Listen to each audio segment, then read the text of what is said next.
ओम शांति। आज हम 6 नवंबर 2022 के बाबा के मधुर महावाक्य सुनेंगे। यह मुरली बाबा की 30 नवंबर 1992 की रिवाइज मुरली है। मुरली का सार है, सर्व खजानों से संपन्न बनो, दुआएं दो दुआएं लो। बाबा कहते हैं सर्व खजानों से संपन्न बनो, दुआएं दो दुआएं लो। आज सर्व खजानों के मालिक अपने सर्व संपन्न बच्चों को देख रहे हैं। संपन्न माना भरपूर बच्चों को देख रहे हैं। हम बच्चे सर्व खजानों के मालिक बाप के बच्चे हैं, तो हम बच्चे भी भरपूर हो गए ना, संपन्न हो गए। तो बाबा हमें संपन्न सब रूप में आज देख रहे थे। हर एक बच्चे को अनेक प्रकार के अविनाशी अखुट खजाने मिले हैं। ऐसे खजाने जिनका कभी विनाश नहीं हो सकता, जो कभी ख़त्म नहीं हो सकते, अविनाशी अखुट खजाने बाबा से मिले हैं। और ऐसे खजाने हैं जो सर्व खजाने अब भी हैं। बाबा कहते हैं अभी भी हैं वो सब खजाने, और आगे भी अनेक जन्म साथ रहेंगे। बाकी खजाने तो इसी जन्म में ख़त्म हो जाते हैं, साथ नहीं लेके जा सकते। लेकिन बाबा से जो खजाने मिलते हैं वो अगले जन्म भी अनेकों अनेक जन्म साथ रहेंगे। जानते हो कि खजाने कौन से और कितने मिले हैं? बाबा पूछते हैं कि बच्चों से कि जानते हो कौन कौन से खजाने आपके पास हैं? खजानों से सदा प्राप्ति होती है। खजानों से संपन्न आत्मा सदा भरपूरता के नशे में रहती है। जिसके पास बहुत पैसे होते हैं दुनिया में या बहुत धन होता है, तो बाबा कहते हैं उनके चेहरे पर भी भरपूरता होती है। तो खजानों से संपन्न आत्मा सदा भरपूरता के नशे में रहती है। तो आप बच्चे भी भरपूरता के नशे में रहो। संपन्नता की झलक उनके चेहरे में चमकती है, और हर कर्म में संपन्नता की झलक स्वतः ही नज़र आती है। चेहरे पर कर्म में संपन्नता की झलक नज़र आती है। इस समय के मनुष्य आत्माओं को विनाशी खजानों की प्राप्ति है, इसलिए थोड़ा समय नशा रहता है, सदा नहीं रहता। क्योंकि वो कहते भी हैं ना, इसलिए दुनिया वाले कहते हैं खाली होकर जाना है, और आप कहते हो कि भरपूर होकर जाना है। कैसे जाना है हमको नई दुनिया में? भरपूर होकर। आप सबको बाप दादा ने अनेक खजाने दिए हैं। सबसे श्रेष्ठ पहला खजाना है ज्ञान रत्नों का खजाना, जो हम बच्चों को बाबा से मिला है। सबसे श्रेष्ठ और पहला खजाना ज्ञान रत्नों का खजाना। सबको यह खजाना मिला है ना? कोई वंचित तो नहीं रह गया है ना? इस ज्ञान रत्नों के खजाने से विशेष प्राप्ति क्या कर रहे हो? ज्ञान रत्नों से क्या विशेष प्राप्ति होती है? ज्ञान खजाने द्वारा इस समय भी मुक्ति, जीवन मुक्ति की अनुभूति कर रहे हो। बाबा कहते भविष्य में तो जाएंगे, लेकिन इस समय भी मुक्ति, जीवन मुक्ति की अनुभूति कर रहे हो। मुक्ति धाम में जाएंगे, जीवन मुक्ति देव पद प्राप्त करेंगे। यह तो भविष्य की बात हुई, लेकिन अभी भी मुक्त जीवन का अनुभव कर रहे हो। बाबा कहते कितनी बातों से मुक्त हो मालूम है? जो भी दुख अशांति के कारण हैं उनसे मुक्त हुए हो कि अभी होना है? बाबा कहते कौन से दुख शांति के कारण है जिनसे पूछ रहे हैं बाबा कि मुक्त हुए हो या होना है? अभी कोई विकार नहीं आता, मुक्त हो गए? अगर आता है भी है तो विजयी बन जाते हो ना? तो कितनी बातों से मुक्त हो गए हो। लौकिक जीवन और अलौकिक जीवन दोनों को साथ रखो तो कितना अंतर दिखाई देता है। बाबा के बनने के बाद अलौकिक जीवन शुरू हुआ है और पहले लौकिक जीवन था, तो इनमें कितना फ़र्क दिखाई देता है। बाबा कहते तो अभी मुक्ति भी प्राप्त की है और जीवन मुक्ति भी अनुभव कर रहे हो। मुक्ति किससे प्राप्त की है? जो विकारों से। बाबा जीवन मुक्ति किसको कहते हैं? अनेक व्यर्थ और विकर्मों से मुक्त बनना। जो फालतू के काम करते थे, बंधनों में फंसे हुए थे, विकर्मों में विकर्म करते थे, उससे मुक्त बनना, यह जीवन मुक्त अवस्था है। कितने बंधनों से मुक्त हुए हो? बाबा पूछ रहे हैं, चित्र में दिखाते हो कितने बंधनों की रस्सियाँ मनुष्य आत्माओं को बंधी हुई हैं, यह किसका चित्र है? बाबा पूछ रहे हैं, आप तो वह नहीं होना, आप तो मुक्त होना, तो जीवन में रहते जीवन मुक्त हो गए, तो ज्ञान के खजाने से विशेष मुक्ति, जीवन मुक्ति की प्राप्ति का अनुभव कर रहे हो। बाबा कहते हैं, दूसरा खजाना कौन सा है? याद अर्थात योग, जिसके द्वारा सर्व शक्तियों का खजाना अनुभव कर रहे हो। बाबा की याद से सब शक्तियाँ जो हैं हमें समा जाती हैं। तो बाबा कहते कितनी शक्तियाँ हैं? बहुत है ना। 8 शक्तियाँ तो एक सैंपल के रूप में दिखाते हो। जो 8 शक्तियाँ हैं बाबा कहते वो तो सैंपल के रूप में दिखाते हो। कौन कौन सी 8 शक्तियाँ हैं? जो है समेटने की शक्ति, सहन शक्ति, समाने की शक्ति, परखने की शक्ति, निर्णय शक्ति, सामना करने की शक्ति, सहयोग की शक्ति और विस्तार को संकीर्ण करने की शक्ति। बाबा कहते राजयोग से यह शक्तियाँ तो आप में आती हैं, ये तो सैंपल हैं, लेकिन सर्व शक्तियों के खजानों के मालिक बन गए हो। तीसरा, धारणा की सब्जेक्ट द्वारा कौन सा खजाना मिला है? सर्व दिव्य गुणों का खजाना। जब धारणा करते हैं ज्ञान की, तो बाबा कहते हैं कौन सा खजाना मिलता है? दिव्य गुणों का खजाना। गुण कितने हैं? बहुत है ना। तो सर्व गुणों का खजाना, हर गुण की, हर शक्ति की विशेषता कितनी बड़ी है, हर ज्ञान रतन की महिमा कितनी बड़ी है। चौथी बात, सेवा। सेवा द्वारा खुशी के खजाने की अनुभूति करते हो। जो सेवा करते हो उससे विशेष क्या अनुभव होता है? जब हम सेवा करते हैं तो विशेष क्या अनुभव होता है? खुशी होती है ना। तो सबसे बड़ा खजाना है अविनाशी खुशी। तो खुशी का खजाना सहज स्वतः प्राप्त होता है। 5वां, संबंध संपर्क द्वारा ब्राह्मण परिवार के भी संपर्क में आते हो, सेवा के संबंध में आते हो। तो संबंध संपर्क द्वारा कौन सा खजाना मिला है? सर्व की दुआओं का खजाना मिलता है। यह दुआओं का खजाना बहुत बड़ा खजाना है। जो सर्व की दुआओं के खजाने से भरपूर हैं, संपन्न हैं, उसको कभी भी पुरुषार्थ में मेहनत नहीं करनी पड़ती। बाबा कहते जो ब्राह्मण परिवार के संबंध संपर्क में आते हैं, सेवा करते हैं, तो उनको दुआओं का खजाना मिलता है, जो कि बहुत बड़ा खजाना है। जो दुआओं के खजाने से संपन्न है, बाबा कहते हैं उसको कभी पुरुषार्थ में भी मेहनत नहीं करनी पड़ती। पहले है माता पिता की दुआएं, और साथ में सर्व के संबंध आने से सर्व द्वारा दुआएं।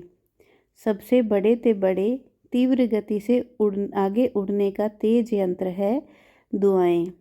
जैसे साइंस का सबसे बड़े ते बड़ा तीव्र गति का रॉकेट है, लेकिन दुआओं का रॉकेट उससे भी श्रेष्ठ है। विघ्न जरा भी स्पष्ट नहीं करेगा, विघ्न प्रूफ बन जाते हो। बाबा कहते दुआओं से आप बच्चे विघ्न प्रूफ बन जाते हो, युद्ध नहीं करनी पड़ती। सहज योग युक्त युक्ति युक्त हर कर्म, बोल, संकल्प स्वतः ही बन जाते हैं। ऐसा यह दुआओं का खजाना है। सबसे बड़ा खजाना है इस संगम के समय का खजाना। पापा कहते जो इन खजानों में सबसे बड़ा खजाना जो बाबा ने हम बच्चों को दिया है, हम बच्चों को मिला है, वह संगम के समय का खजाना है। जो बहुत छोटा संगम युग है, उसके समय का खजाना।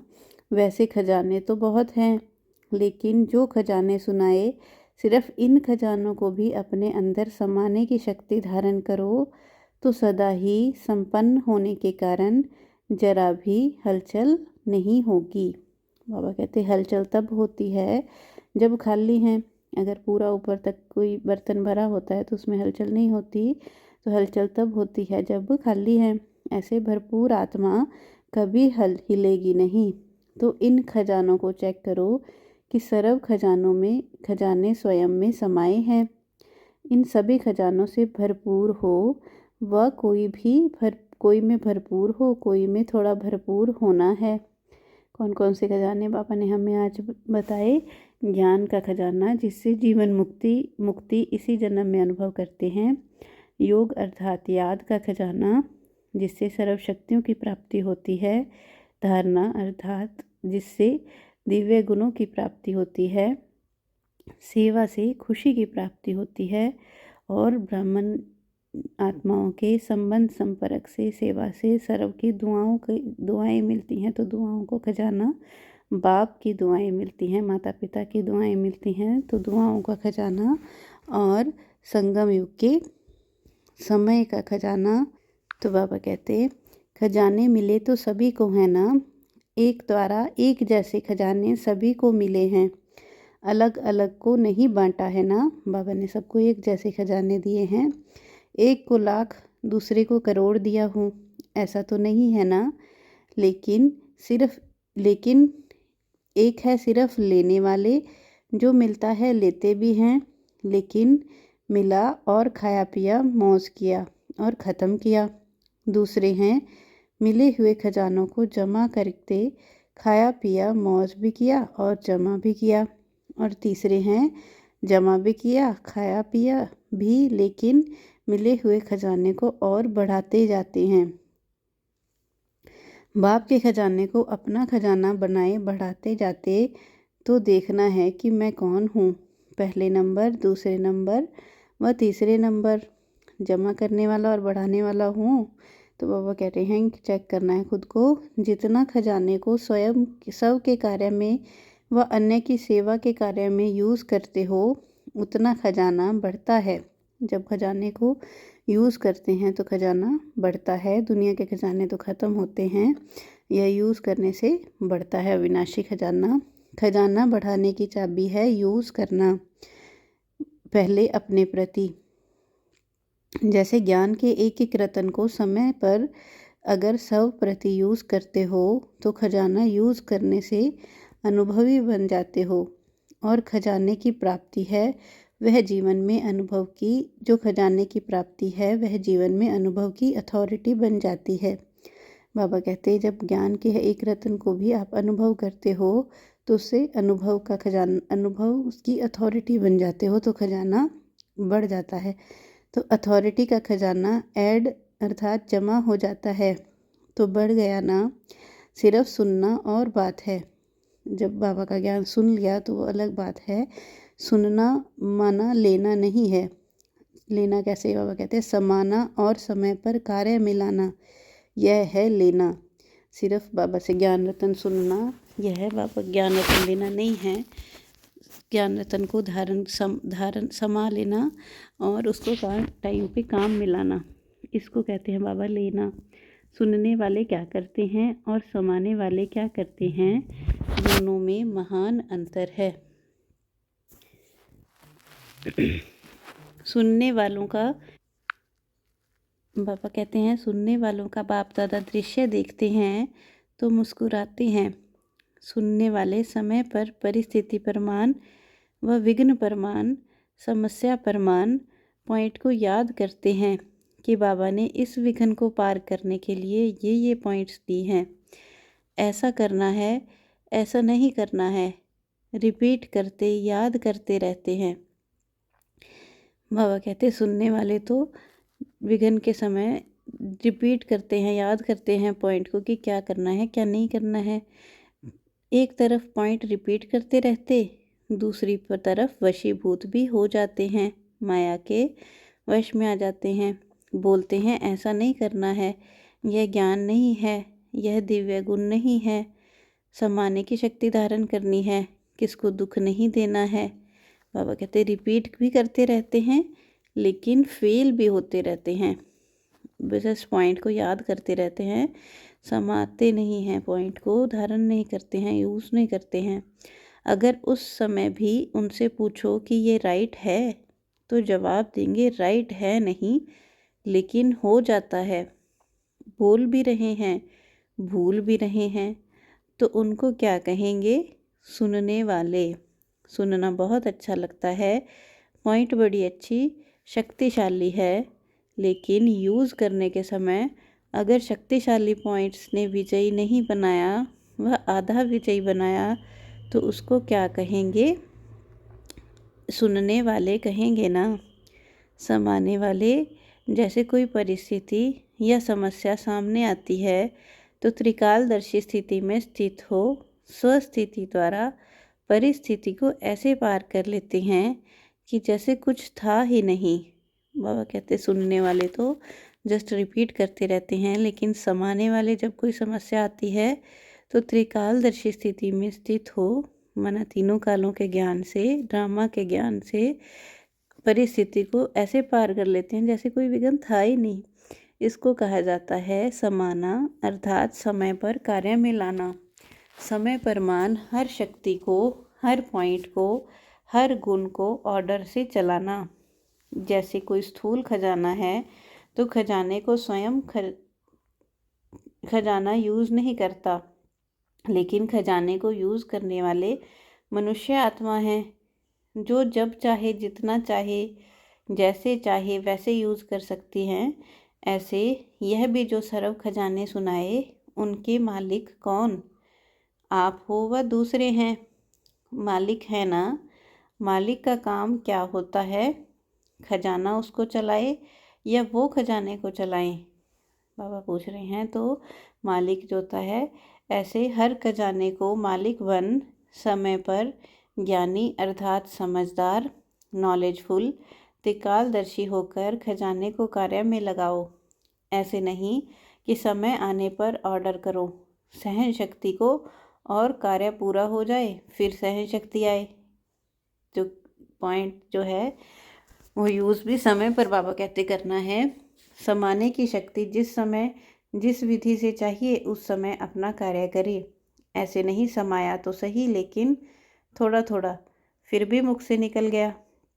आधा घंटा समाया, 1 सेकंड समाने के बजाय बोल दिया, तो इसको क्या कहेंगे? खजाने के मालिक व गुलाम। बाबा कहते सर्व शक्तियाँ बाप के अधिकार का खजाना है, वर्षा है, जन्म सिद्ध अधिकार है।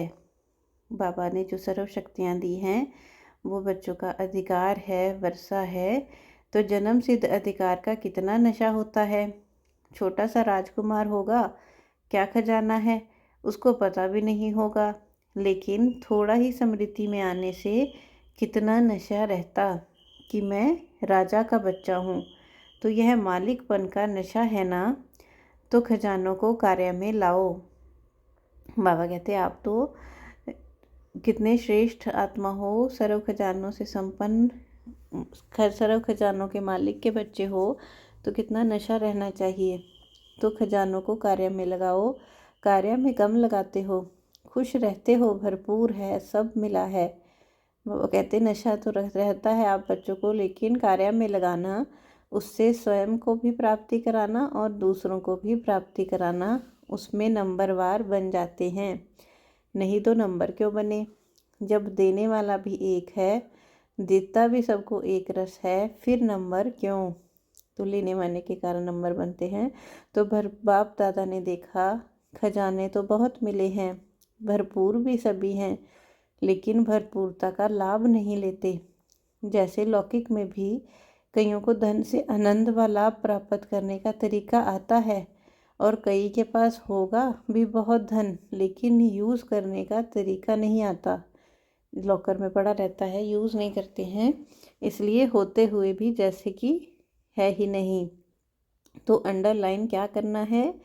सिर्फ सुनने वाले नहीं बनना, यूज़ करने की विधि से अब भी सिद्धि को प्राप्त करो और अनेक जन्म की सद्गति प्राप्त करो।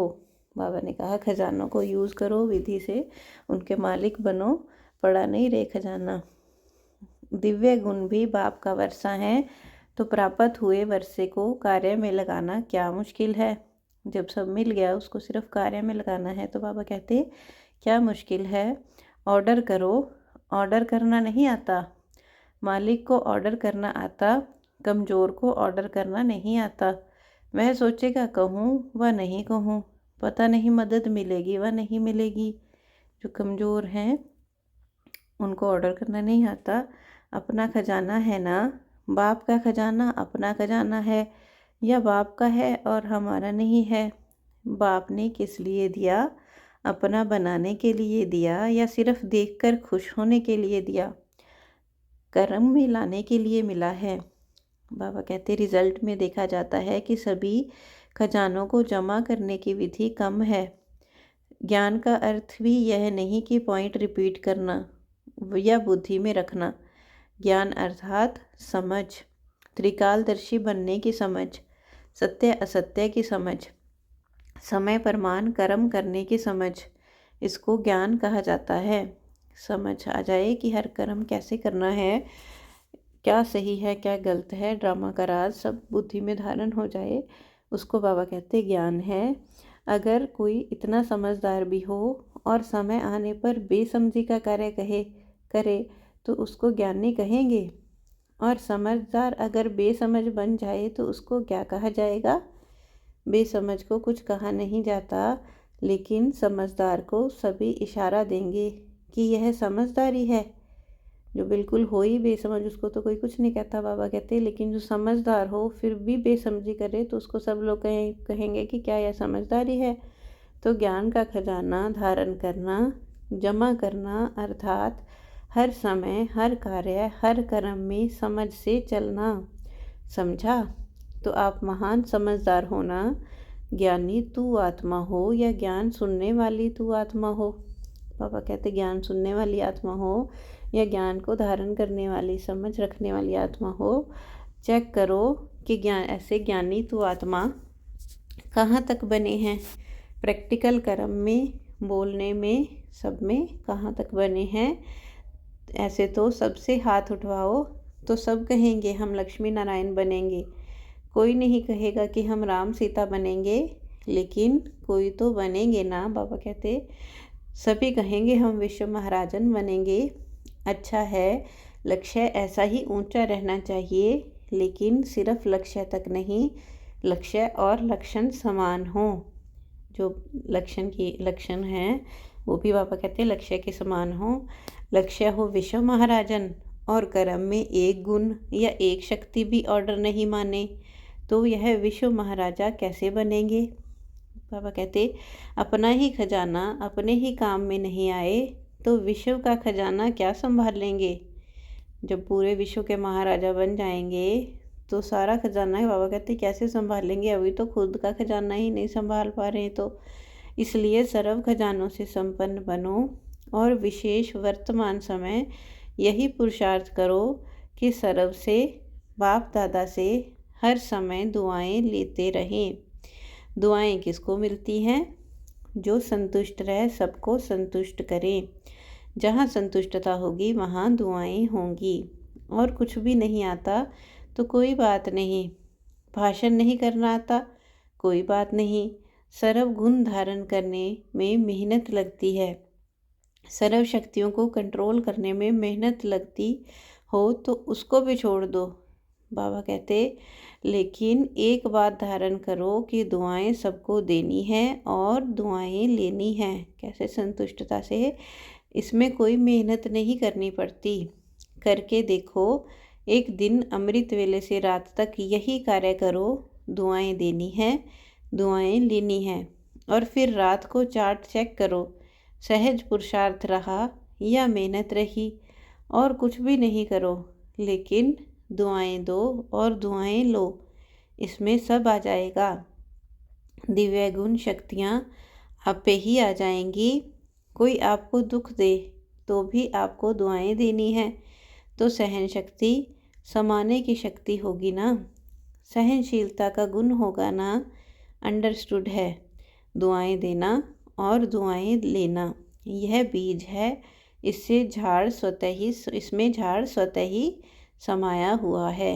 बाबा कहते हैं बाकी सभी शक्तियों का अगर हम दुआएं देंगे, दूसरों को दुआएं लेंगे तो आप स्वतः ही सब में, आप में सहन शक्ति, समाने की शक्ति, सहनशीलता का गुण, ये सब अपने आप आ जाएगा। तो सारा गुणों का, शक्तियों का झाड़ खुद ही आ जाएगा।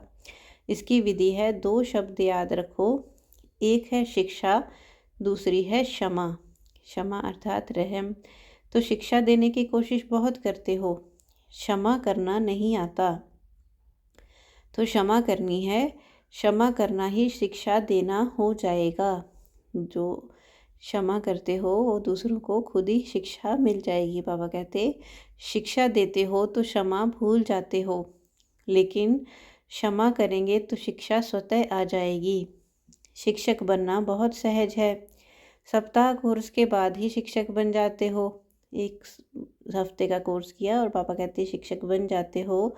तो क्षमा करनी है, रहम दिल बनना है।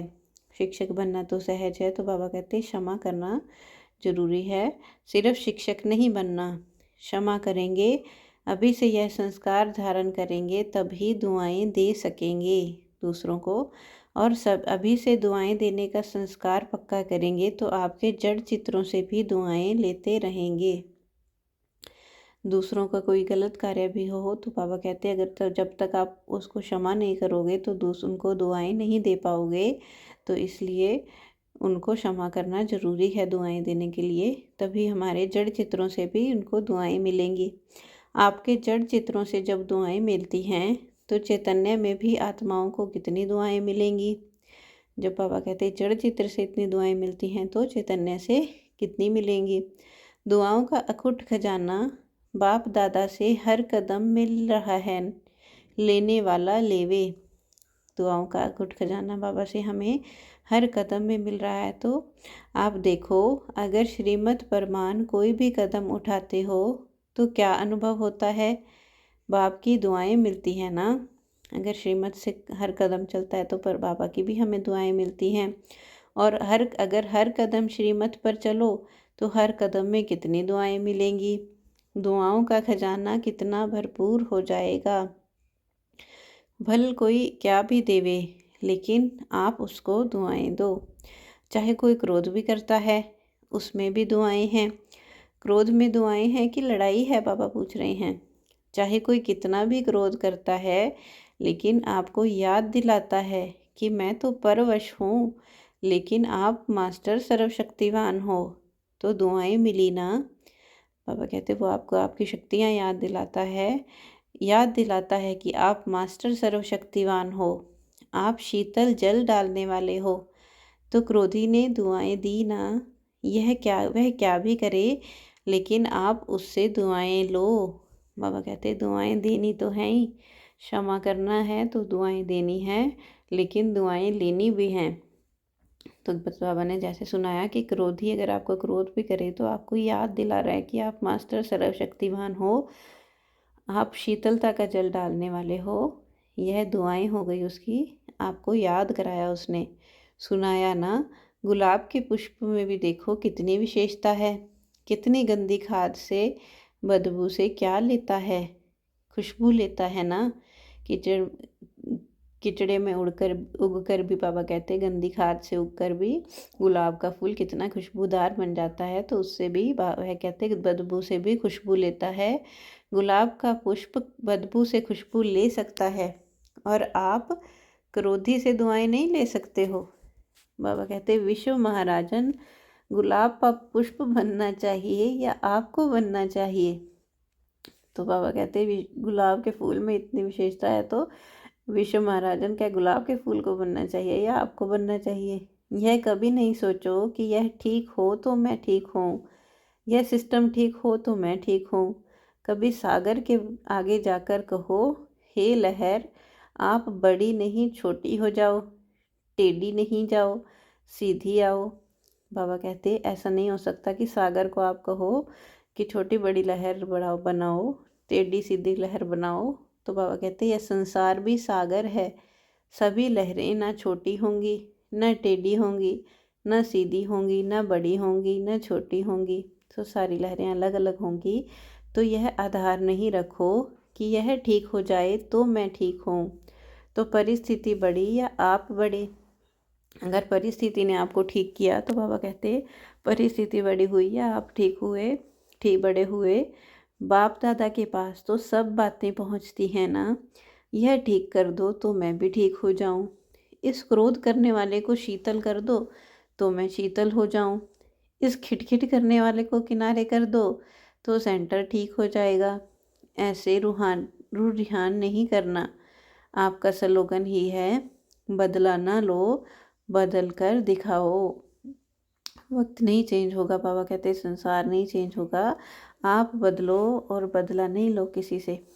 यह ऐसा क्यों करता है, ऐसा नहीं करना चाहिए, इसको तो बदलना ही पड़ेगा। परंतु पहले स्वयं को बदलो।